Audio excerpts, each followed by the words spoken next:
Bismillahirrahmanirrahim. Assalamualaikum warahmatullahi wabarakatuh. Perkenalkan, nama saya Aulia Syaharani dari kelas PGSD 2C. Di sini saya akan memaparkan terkait fenomena yang terjadi akhir-akhir ini. Pada awal tahun 2025 telah terjadi deflasi di Indonesia. Apa itu deflasi? Deflasi merupakan kondisi ekonomi di mana harga barang dan jasa mengalami penurunan secara terus-menerus dalam jangka waktu tertentu.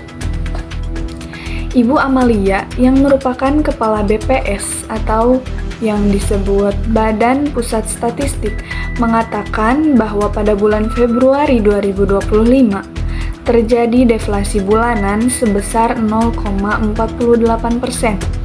Juga deflasi tahunan yang tercatat sebesar 0,09%. Deflasi ini kelihatannya memang menguntungkan, tapi kalau ini terjadi terus-menerus, ekonomi akan melemah, bisnis akan melambat, daya beli turun, uang beredar sedikit, bahkan mau tidak mau, industri akan terkena PHK besar-besaran.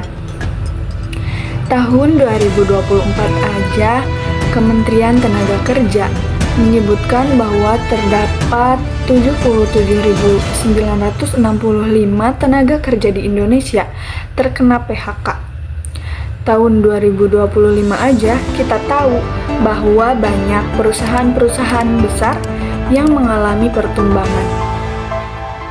Menteri Keuangan serta Kepala BPS mengatakan bahwa deflasi ini lebih dipicu oleh kebijakan pemerintah, bukan karena daya beli masyarakat yang menurun. Tetapi sejumlah pengamat ekonom seperti Bapak Eko Listianto mengatakan bahwa deflasi ini juga mencerminkan lemahnya permintaan dan konsumsi rumah tangga yang selama ini menjadi penopang utama dalam pertumbuhan ekonomi di Indonesia.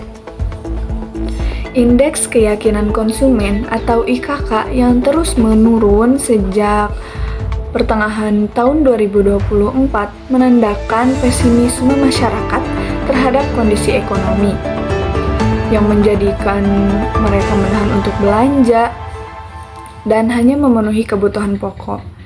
Dampak deflasi ini juga bisa terlihat pada sektor usaha seperti makanan, properti, tekstil yang mengalami perlambatan. Agar tidak terjadi deflasi, sebenarnya membutuhkan langkah yang memang saling mendukung, dilakukan secara berbarengan, mulai dari kebijakan pemerintah soal anggaran atau fiskal, lalu pengaturan uang dan suku bunga oleh Bank Indonesia atau moneter, sampai perubahan yang mendalam di struktur ekonomi.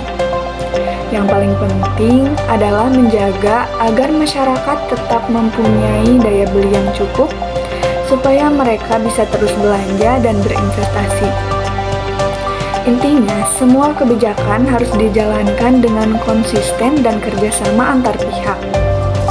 Jadi, deflasi ini bukan terjadi semata karena lemahnya daya beli masyarakat, namun di sisi lain, deflasi ini juga mencerminkan tantangan nyata. Deflasi ini menjadi sinyal perlambatan ekonomi yang memerlukan koordinasi kebijakan fiskal dan moneter yang tepat agar ekonomi Indonesia bisa kembali pulih dan tumbuh secara inklusif. Sekian pemaparan yang bisa saya sampaikan. Mohon maaf bila banyak fakta-fakta yang masih ada kesalahan. Terima kasih. Wassalamualaikum warahmatullahi wabarakatuh.